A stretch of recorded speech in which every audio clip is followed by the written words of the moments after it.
नमस्कार दोस्तों। आज हम बहुलकों का वर्गीकरण एक एक करके पढ़ाएंगे, जिसमें सबसे पहला उद्गम के आधार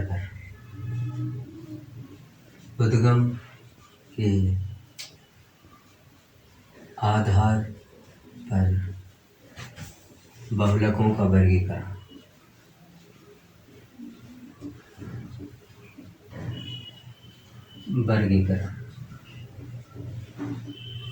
इनको 3 भागों में बांटा गया है।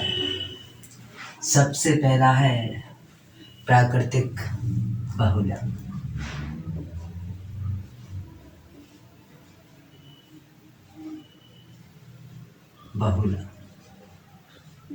दूसरा है अर्ध संश्लेषित बहुलक।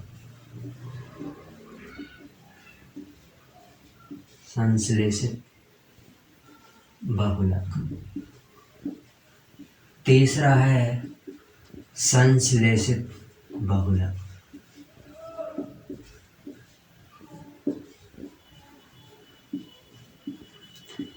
पहला बात करेंगे हम प्राकृतिक बहुलक की।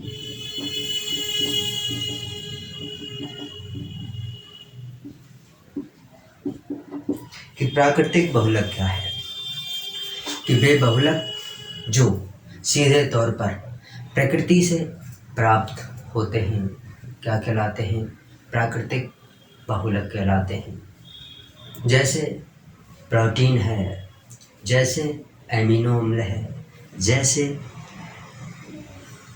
सेलुलोज है, जैसे स्टार्च है, जैसे रबड़ है, जैसे ETC बहुत सारे प्रोडक्ट हैं ऐसे जो हमें प्रकृति से सीधे प्राप्त होते हैं और जिनकी एक लेख कई सीधी क्या होती है? प्राकृतिक होती है। उसे हम क्या कहते हैं? प्राकृतिक बहुलक कहते हैं। तो हम कैसे लिखेंगे? लिखिए दोस्तों कि वे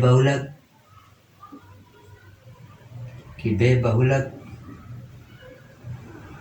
जो सीधे तौर पर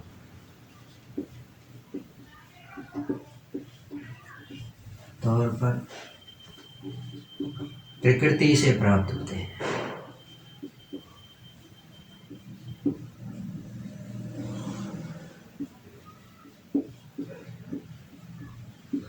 जैसे प्रोटीन, अमीनो अम्ल,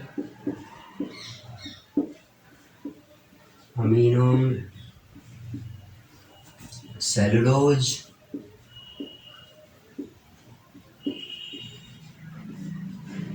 रबड़, स्टार्च, कपास, ETC। ठीक है दोस्तों, यहाँ तक बात क्लियर हुई। आगे हम चलते हैं दूसरा अर्ध संश्लेषित बहुलक।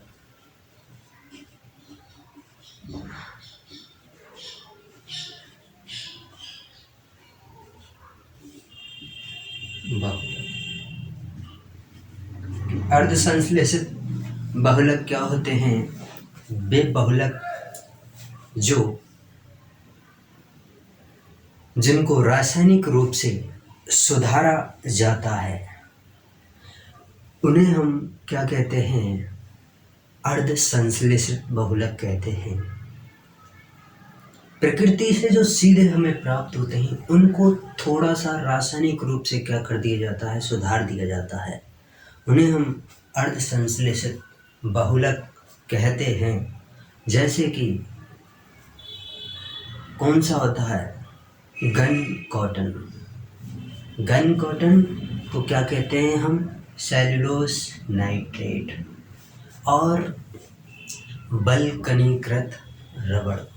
तो हम देखेंगे कि अर्ध संश्लेषित बहुलक कि वे प्राकृतिक बहुलक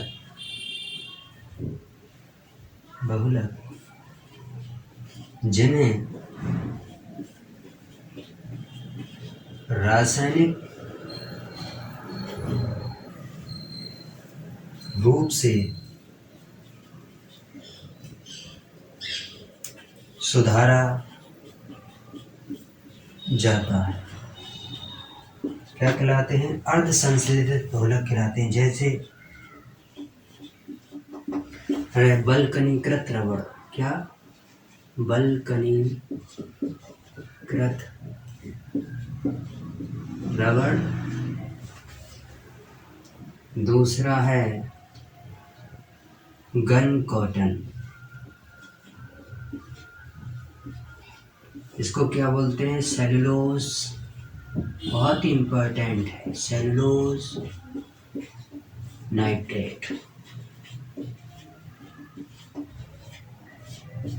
ठीक है, तो हमने प्राकृतिक बहुलक, अर्ध संश्लेषित बहुलक, अब तीसरा बचा है संश्लेषित। तीसरा है संश्लेषित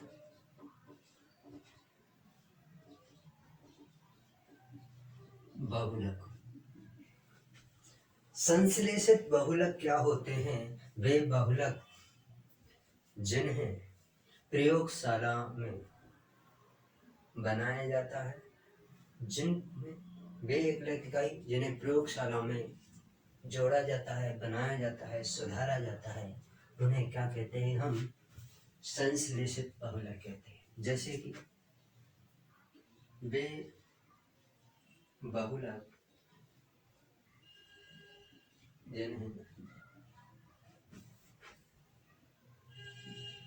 जिन्हें प्रयोगशाला में एकल इकाइयों से बनाया जाता है, क्या कहलाते हैं? संश्लेषित बहुलक। जैसे कि संश्लेषित रबर। कौन सा हो गया उदाहरण? संश्लेषित